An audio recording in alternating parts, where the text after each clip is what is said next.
છે તો વપરાઈ જાય. વિક્રમસિંહ પરમાર સાથે તમારી પાસે મૂડી તે વપરાવા મળી, મારી પાસે વપરાવા મળી, વપરાઈ જાય ના વપરાઈ જાય. તમારે સિલક રહે છે ને, તમારે સિલક રહે છે ને, સિલક રહે છે.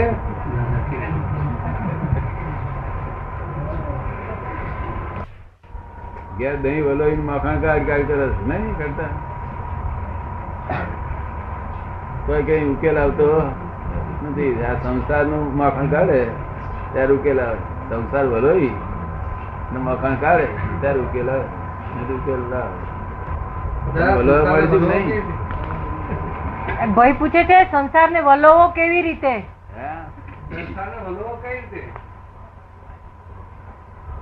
વલોનાર કોણ છે જાણવું જોઈએ આપણે. મૂળ પુરુષ વલોનાર જોઈએ. શું જોઈએ? મૂળ પુરુષ. પ્રકૃતિ પુરુષ નહીં ચાલે.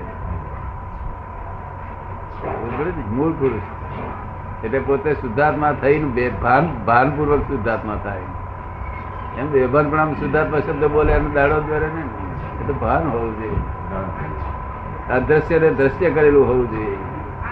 આ જગત ને જે અદ્રશ્ય છે એ દ્રશ્ય થાય ત્યારે પોતે ભાનમાં આવ્યો કેવાય. આખા જગત ને અદ્રશ્ય વસ્તુ છે, એ દ્રશ્ય થાય એટલે કામ પૂરું થઈ ગયું. થોડું ઘણું ભાનમાં આવ્યું છે કે નથી આવ્યું? તો પછી એનાથી થશે. આવે વલોય વલોય કરો સંસાર ને વલોય. વિક્રમસિંહ તમારું નામ કયું? બરોબર. સારા પ્રશ્નો પૂછો. પ્રકૃતિ પુરુષ થવા માટે દાદાની આશીષ જોઈએ ને? પ્રકૃતિ ને પુરુષ એ થવા માટે દાદાના આશીષ જોઈએ ને? પ્રકૃતિ ભેદાંકન ને પ્રકૃતિ અને પુરુષ નું ભેદાંકન થવા માટે દાદાના આશીર્વાદ જોઈએ ને? પ્રકૃતિ અને પુરુષ નું શું ભેદ? ભેદ થવા માટે.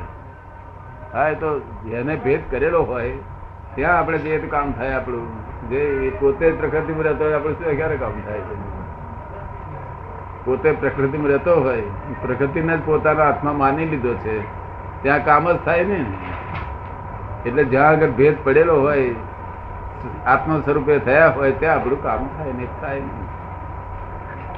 કોઈ પેશન્ટ હોય તેની પર આપણે દવા લેવા જઈએ, એમ કહ્યું અરે કહ્યું એને દર્દ દેખાડીએ, આપણે મારું દર્દ દેખાડીએ પેશન્ટ, એ પેશન્ટ ને આપણે પેશન્ટ, એટલે ડોક્ટર હોવો જોઈએ અને સ્વતંત્ર પુરુષ થયેલો હોવો જોઈએ. સ્વતંત્ર એટલે કોઈ ઉપરી એનો ઉપરી નથી એવું પોતે કહે મારી ઉપરી કોઈ છે જ નહીં, એવો સ્વતંત્ર પુરુષ હોય. આમ તો બોસ બધા ઠેર ઠેર બોસ મળ્યા કરે અને ત્યારે પાર આવે છે. હવે સંસ્થાને વલો તમારે સ્વરૂપ નું ભાન થયું છે ને, અને વલો આવે એ સતત જાગૃત રહે એના માટે શું કરવાનું? એ સતત જાગ્રત રહે એના માટે શું કરવું? જાગ્રત રહે. આપણે આજ્ઞા આપી છે એ જાગ્રત આપનારી છે. એ આજ્ઞા રહે ને, બે આજ્ઞા પાડે તો બહુ થઈ ગયું. આપે જે આજ્ઞા આપી છે બે, તે કઈ એમ પૂછવા માંગે છે? તમે પૂછો છો? વિક્રમસિંહ પૂછે છે. એ આજ્ઞા તો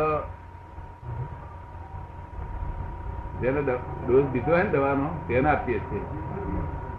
તમે ડોઝ દીધો નથી ને દવાનો, આપો આપો કે છે. પબ્લિક માં ના અપાય. અમુક દિવસ નક્કી થાય પબ્લિક માં અપાય છે, પણ દિવસ નક્કી થાય તારે એક દિવસ નક્કી થયો હોય કે દિવસ નક્કી થવાનો, પહેલી તારીખે છે નક્કી થવાનો છે. તમે મને તો ખબર નથી, મને જે દાડે કે એ લોકો કે અમુક તારીખે નક્કી થયો છે હું તો બેસું કૂતરા સરકાર.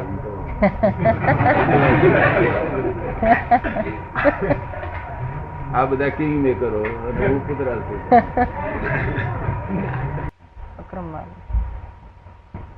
હવે જે બીજો સામાન્ય માર્ગ છે, ક્રમિક માર્ગ છે, સામાન્ય માર્ગ છે, જે એના કરતા ક્રમ માર્ગ એમ કે લિફ્ટ માર્ગ તરીકે ઉપદેશ થાય છે, તો એમાં આ અક્રમ માર્ગ છે તો લિફ્ટ સામાન્ય પેલો જે માર્ગ છે ક્રમિક, એના બદલે આ છે તો અક્રમ માર્ગ એ લિફ્ટ માર્ગ તરીકે ઉપદેશવામાં આવે છે.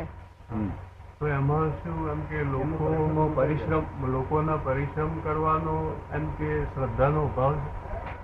એમાં લોકોને પરિશ્રમ કરવાની શ્રદ્ધાનો અભાવ છે, એટલા માટે અક્રમ લિફ્ટ માર્ગ છે.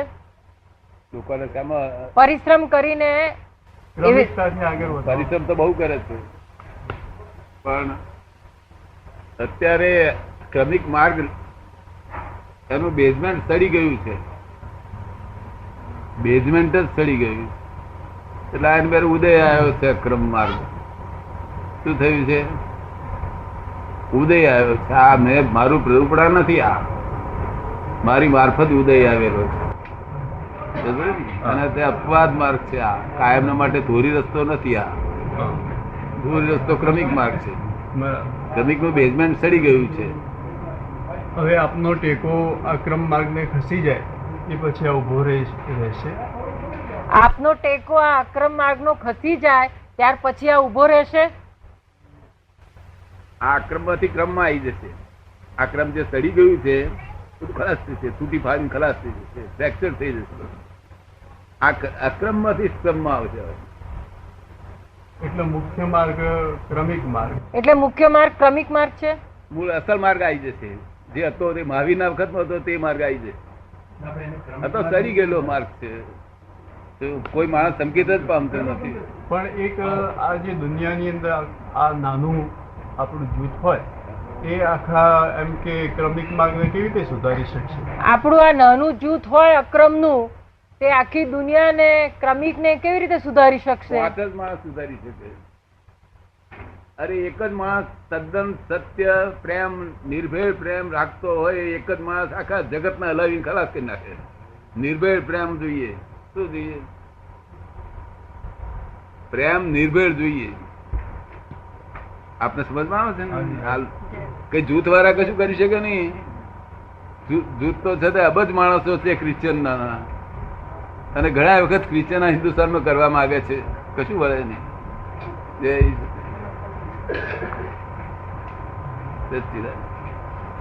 સચ્ચિદાનંદ આપણે સમજાય છે, ના સમજાય તો ફરી ફરી પૂછજો. સમજાય છે. અક્રમ માર્ગ સડી ગયેલો તમે સી રીતે માની લીધું? મેં તો કહ્યું, પણ તમે કેમ કરી માની લીધું? અક્રમ માર્ગમાં સડી ગયો છે એવી રીતે લાગે છે કે દુનિયાના જે પ્રચલિત ધર્મો છે. શું કે છે? દુનિયાના જે પ્રચલિત ધર્મો છે. હું કહું છું સાંભળતા એક સાંભળી લઉં પછી કહું. પૂરો સાંભળી લઉં પ્રશ્ન. એટલે જે દુનિયાના પ્રચલિત ધર્મો છે ને એ એમ કે લોકોના જે શ્રેય સાધવાની અંદર નિષ્ફળ ગયા હોય એવું લોકોને લાગે છે. એ ઉપરથી લાગે છે કેમ કે આ જે ક્રમિક માર્ગ છે એ સડી ગયો છે. એમ કહેવા માંગે છે કે આ જે અત્યારે ક્રમિક માર્ગના લોકો છે એ હવે શ્રેય સાધવામાં નિષ્ફળ ગયેલા છે. એના ઉપરથી એમ લાગે છે કે ક્રમિક માર્ગ છે તો સડી ગયેલો છે. લોક તો બહુ સારા છે, શ્રેય સાધવામાં કાચા પડે એવા નથી.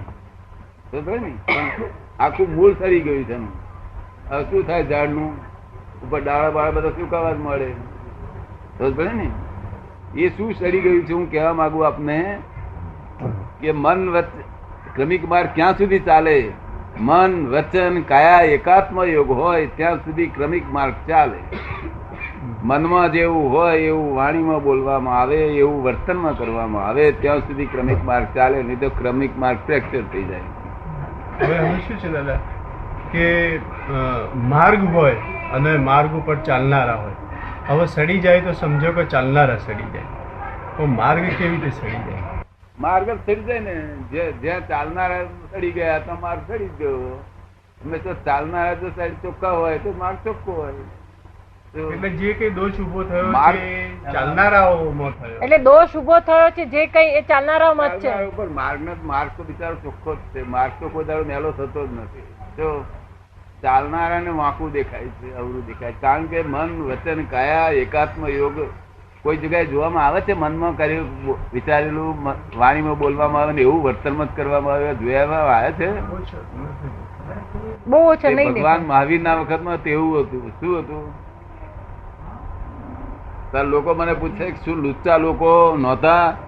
લુચ્ચા હતા, બહારવટિયા હતા, રંડીબાજ લોકો હતા, હરણ કરનારા હતા, સ્ત્રીઓનો હરણ કરનારા અત્યારે હતા છે ને તેના કરતા વધારે હરણ કરનાર તેદાળ હતા.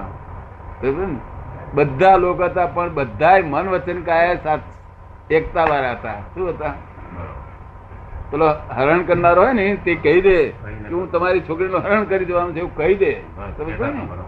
અને આ તો બધા મનમાં જુદું, વાણીમાં જુદું, વર્તનમાં જુદું, એટલે ફ્રેક્ચર થઈ ગયો છે, આખું બેઝમેન્ટ થઈ ગયું છે.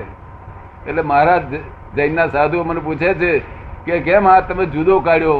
મેં કહ્યું મારે જુદો કાઢીને મારે કઈ એનું કઈ સ્થાપના નથી કરવાની કે આની ગાદી નથી કરવાની. હું તો અમારો ઉદય આવ્યો છે મારી મારફત. મને જ ખબર નહીં પડતી કે આ સી રીતે મારી પાસે આવ્યો ઉદય. આ જોગર લોકોનું કઈ કલ્યાણ થવાનું છે, ચેન્જ થવાનું છે, તેથી ઉદય થયો છે. બાકી આ સડી ગયો છે એવું મહારાજને સમજાય ત્યારે સમજી જાય છે. પણ શું કરે, ક્યાં જાય મહારાજ? બીજા કેટલાક મારી પાસે જ્ઞાને લે છે, પાછા જ્ઞાને લે છે. હવે અક્રમ માર્ગનો વિકાસ કેટલો થશે? આ અક્રમ માર્ગનો વિકાસ કેટલો થશે એમ લાગે છે? એનો વિકાસ તો આનો વિકાસ એટલો જ થવાનો કે આખું પેલું બધું ફ્રેક્ચર થઈ જશે. બીજું કશું વિકાસ નહીં થયો. પેલું બધી જૂની રિવાજ ને જૂનું રિવાજ બધું ખલાસ થઈ જશે. લોકોની માન્યતા જ ખરી જશે. બીજું કશું આમાં અક્રમ માર્ગ નો બીજું કોઈ સવાલ નહીં. અક્રમ માંથી ક્રમ ઉત્પન્ન થશે. શું થશે? હા, અત્યારે તો જૂઠા હોય તો ચાલે. અક્રમ એટલે જૂઠા માણસો, બદમાશ માણસો હોય તો એ અક્રમ જ્ઞાન પામે, પણ તેને ના પામે. કારણ કે એક જ દાડો હું જ્ઞાન આપું ને તો બધો પાપ ધોવાઈ જાય ને ફરી ડાયો થઈ ગયો, મન વચન કાયા એકતા થઈ જાય. શું થાય? એ તો જોઈએ ને એકતા તો.